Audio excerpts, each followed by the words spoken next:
Ivana Alawi, sinabing wala pa siyang balak pumasok sa politika. Sa isang video na pinost si Ivana sa kanyang TikTok account, dito ay binahagi niya ang dahilan kung bakit hindi siya papasok sa pelikula. Ayon sa actress at online content creator, hindi siya tatakbo sa darating na eleksyon dahil wala naman daw siyang alam sa paggawa ng batas. At kung papasok man siya, ay mag-aaral daw muna siya ng 3 to 4 years dahil ayaw niyang ilagay sa alanganin ang Pilipinas. Dagdag pa niya, pwede naman daw makatulong sa iba kahit hindi pumasok sa politika at hindi rin daw basihan ang pagkakaroon ng maraming followers online o pagiging sikat para manalo. Pero wala naman daw siyang problema sa mga gustong tumakbo sa halalan dahil buhay naman daw nila iyon. Hinikayat rin ni Ivana ang publiko na bumoto ng tama at piliin ang tamang tao na maglilid ng ating bansa.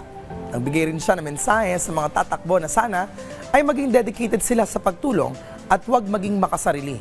Sa kasalukuyan, umabot na sa mahigit 2 million ang views na nasabing video with over 300,000 likes at 8,000 comments.